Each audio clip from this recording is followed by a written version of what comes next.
piacerete? Well, that's the way we say hello in Greece. Hello, children. How are you people doing? I'm Saurabh Kumar Dutt, and I'm here to teach you people a little bit of mathematics, wherein today we'll be discussing about mensuration, a little about a hollow spherical shell. I'm sure you people know what a hollow spherical shell is.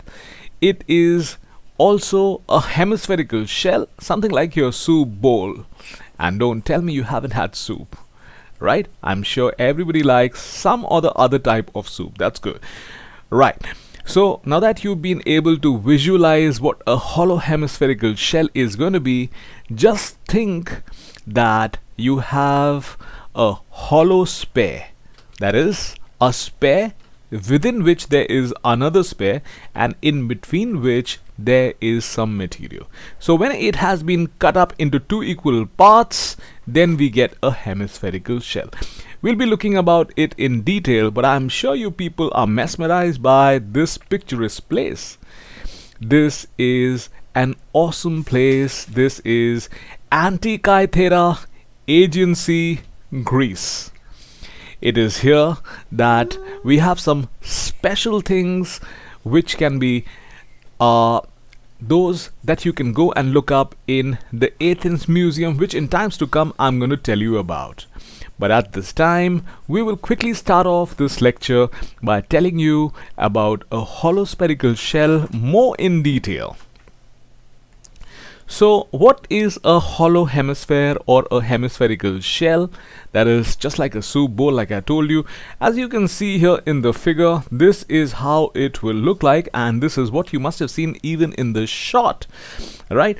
So this is the external sphere, and this is the internal sphere, right? As I've told you that if there is a hollow sphere, right, which you cut up, then you'll be able to get a hollow hemispherical shell. So this is one such. So now children, you can get to see that if you talk about the material that is filled in, it is actually between both of these pairs. That can be some tin, that can be some steel, it can be glass, it can be anything else, right? And mind you, on top it looks something like this. That is some space which is between two circles, which is known as an annulus, right? And obviously if you talk about the area of the annulus, then that will be pi times of capital R square minus small r square, except that there are two more areas. One is the inner curved surface area, as the inner radius is small r, so that will become equal to pi small r square, and the external curved surface area will be pi times of capital R square multiplied with 2, right?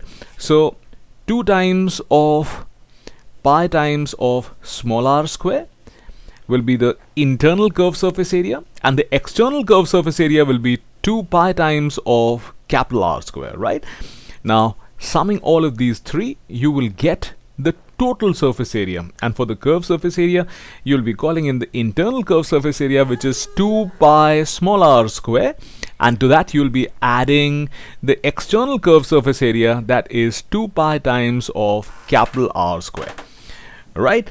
So this is how you find out the curved surface area and the total surface area. Now the third formula which remains is actually finding out the volume of the material, and that is going to be, if from the external hemispherical shell, if you subtract the internal hemispherical shell's volume, right, then you will get the volume of the material. So as we had in a hollow sphere, similarly we'll be finding out the volume of material of a hollow hemisphere just by halving it, as it has been cut up into two equal parts, right?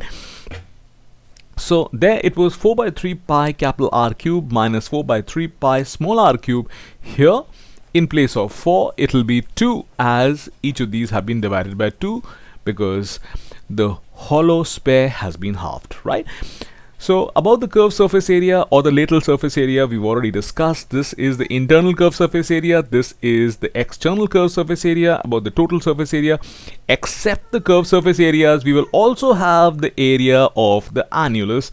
That is this portion, which you can see if you look at the soup bowl, which just resembles a hollow hemisphere from the top, right? So you will get to see something like this, and this is actually the portion which is between two circles, one the internal, which has a radius of small r, and the other the external, which has a radius of capital R. Now something which is very interesting is going to happen here. That is, if you talk about this formula, you will get to see that you have 2 pi capital R square, to which is added 2 pi small r square, and further to which, if you multiply this pi inside, you will get pi times of capital R square minus pi times of small r square. So as such, 1 pi times of small r square will get cancelled, and this will become equal to 2 pi small r square minus pi small r square. As such, it will become equal to just pi small r square, and this pi capital R square will get added to this 2 pi capital R square and become 3 pi capital R square. So if you talk about the total surface area, it comes to 3 pi capital R square plus 2 pi small r square, right? So 3 pi capital R square plus pi small r square, summing both of these up, that will give you the total surface area. This is how you can remember this in a simpler way. Although if you write it with the different portions, it is better because you remember what the portions are visually, and then with the help of that you can remember what their formulas are. Okay, now this was all about the concept. Now after this, a few things more. If say you're being asked how much amount of material made that hollow hemisphere, you will just be talking about this portion, that is volume of the material, which is actually the amount of material which made the hemispherical shell is composed of, right? So if you talk about the space which is in between both of these hemispheres, right, then you will get to what? The material which has made this hemispherical shell, right? Now children, there's another thing, that if there is say some liquid which has been kept in the bowl or say the hemispherical shell, let's say we have some very nice made hot and sour soup, right? I'm sure this is so mouth-watering with the type of different sauces that you can take, which you can pour on it. This is really going to become an interesting entity, right? And you are going to have it before a Chinese street. Think that I am giving it to you and you're having it, right? So next time when you go to a restaurant and you order some soup and after that some other Chinese dishes, you will remember of this class, right? So there then, if after the soup has been poured, say it's been told to you people that it's been poured 3/4 of the soup bowl, right? Then if you're asked what is the portion which was touched by this liquid, which is the hot and sour soup, right? So if suppose you were to find this out, then what you'll do is you will find out what? Just try thinking. I'll give you a little time. Yeah, just think. Thought it? Okay, you can pause it further and give it a longer thought and then tell me.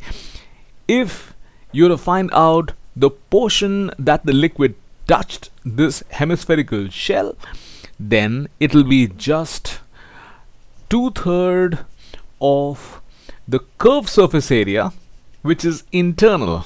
And except that, as the soup is not outside the bowl, so the external curved surface area is not going to be considered, and as such the annulus on top also is not going to be touched, right? So if suppose you are given a question that what is the portion which is untouched by the soup, then obviously it will be 1/3 of the portion which is the curved surface area, which is where the soup has been poured, except that you will be adding up the external curved surface area and you will also be adding up the annulus at the top. These are the portions where there is no soup as such. It has not been touched by the soup, right? So this can be a tricky question which can be asked. Well, this is all the theory. Next, now we will be discussing sums, as there are some sums to be discussed. So this is a sum which I am planning to discuss, and obviously before discussing this, I will also be discussing something about Greece, which will be very interesting, something which is very unique, some jokes about it, right? And I'm sure you'll be mesmerized. Moreover, after I'm done with those jokes, then when you are tired with a lot of studies, I will also be serving you some awesome sweet dish, some dessert of this lovely place Greece, and I'm sure that will also satisfy your hunger. So now children, at the moment I am bidding farewell. I'm telling you people a small story which is a little amusing, and I'm sure when I give you the link to which you have to click to get to the rest of the lecture, you will go to that link, click on it, which will be there in the description, right? And then you'll get to the rest of the lecture, where I will actually get to see who the people who are really interested. And then underneath there will be a form link, right? To that also you can click and you can give your email and the details of the topics in which you have a problem, and I'll personally come to you one-on-one to help you out, right? So make sure that to click on the link which is there in the description of this lecture, right, and get to the other part of the lecture, and you'll find a very interesting sum being discussed, right? Moreover, you'll get to know more about Greece and something which is really mouth-watering, which is going to satisfy your appetite. Okay, so something funny that I was going to tell you, that is how actually I lace up my lectures with something to learn from, with something which is really funny, something which will tantalize your appetite, right? So things like this make the lecture a little colorful, a little interesting, so that with the academics you also get a taste of the world. Okay, so you know about the Greek gods, right? So in the Greek culture, we have in the Greek mythology a lot of Greek gods, and many of them are a little controversial. So this obviously gives you a taste to go and read about those Greek gods. You will find many interesting, many amusing stories there. So one of those is this, that there was the god of love, god Eros, right? And he was once passing by, and then there was a very well-known warrior, Apollo, who was passing by. He found that this god had his bow and arrow, which you normally see that he throws a arrow to anybody, that person falls in love with somebody, right? So he was just passing by, and he said that what foolish sort of weaponry you're carrying. This is actually something for a warrior like me, right? And you should rather take something else, right? Because you are just having this sort of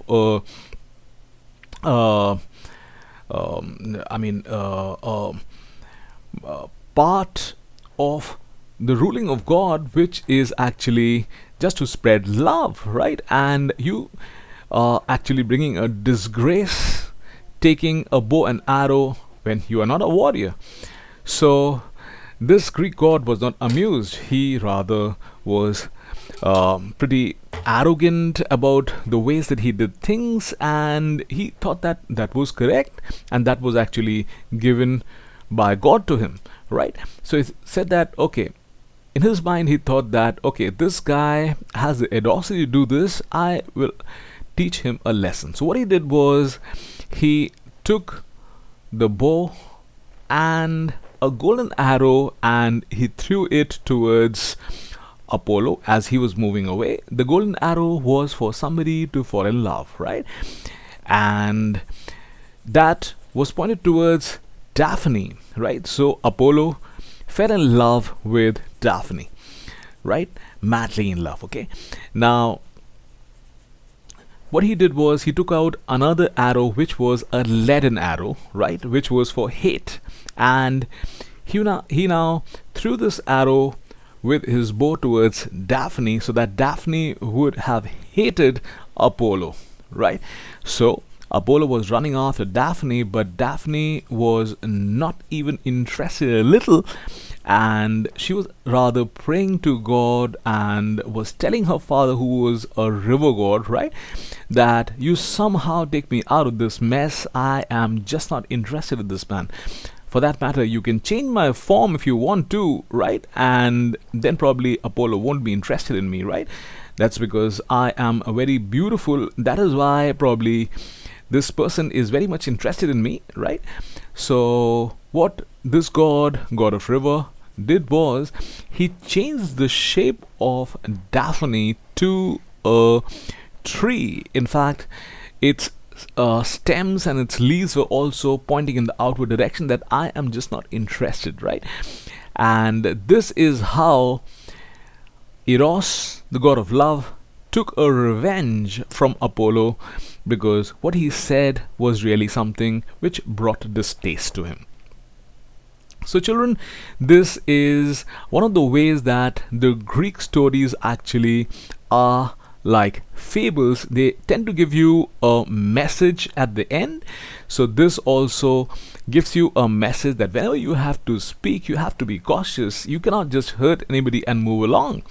For that matter, it is said that even the poorest of the poor people, if suppose they have a bad wish, when you do something bad to them, right, those bad wishes can actually accumulate to something really bad happening to you. So next time when you're to say something to somebody, watch what you're to speak, right? So I'm sure you are amused as well as you learn something new, right? Moreover, do remember that the Greek people are those who have actually brought democracy, right? That means they're the people who have invented democracy. Although as it is there in the Greek history, you will get to know that the democracy of Greece is pretty fragile, right?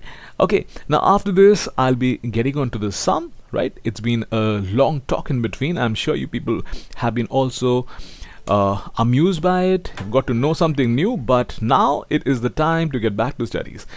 So bye children at this time. Do click on the link and you'll get me on the other side. Bye.